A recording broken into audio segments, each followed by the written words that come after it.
लोकसभा चुनावों में बुधवार शाम 6 बजे दूसरे चरण के लिए चुनाव प्रचार समाप्त हो गया। चुनाव प्रचार समाप्त होने से पहले सभी दलों ने अपनी पूरी ताकत झोंक दी।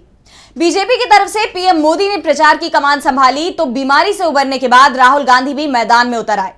तो कहां होना है चुनाव और 2019 में इन सीटों पर क्या थी स्थिति, देखिए ये रिपोर्ट। 26 अप्रैल को लोकसभा चुनाव के दूसरे चरण की वोटिंग होगी। 12 राज्यों और केंद्र शासित राज्यों की 88 लोकसभा सीटों पर मतदान होगा, जिसके लिए 1206 प्रत्याशी अपनी किस्मत आजमा रहे हैं। दूसरे चरण के चुनाव के लिए बुधवार शाम 6 बजे चुनाव प्रचार समाप्त हो गया।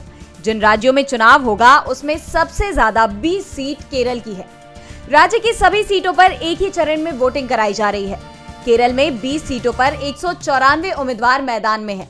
इसी तरह से कर्नाटक की 14 और राजस्थान की 13 सीटों पर भी वोटिंग कराई जाएगी।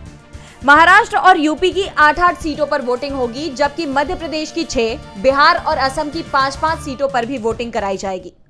दूसरा चरण बीजेपी के लिए बहुत मुश्किल माना जा रहा है, क्योंकि उत्तर भारत के उन हिस्सों में वोटिंग होनी है जहां बीजेपी के खिलाफ चल रहे क्षत्रिय आंदोलन का जबरदस्त असर दिख रहा है, जिस कारण से पार्टी की चिंता बढ़ती दिखाई दे रही है। अगर 2019 के लोकसभा चुनावों की बात की जाए तो इन 88 सीटों में एनडीए भारी पड़ा था। एनडीए में बीजेपी को अकेले 50 सीटों पर जीत मिली थी, जबकि 8 सीटें उसकी सहयोगी पार्टी ने जीती थी। सबसे ज्यादा सीटें जीतने के मामले में कांग्रेस 21 सीटों के साथ दूसरे नंबर पर थी। बची हुई 9 सीटें अन्य दलों के हिस्से में गई थी। पिछले लोकसभा चुनाव में कांग्रेस को केरल में जबरदस्त सफलता मिली थी।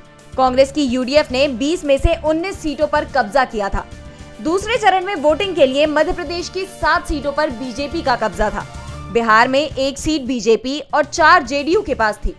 राजस्थान और त्रिपुरा में भी बीजेपी की परीक्षा होगी, क्योंकि सभी सीटें बीजेपी के पास है।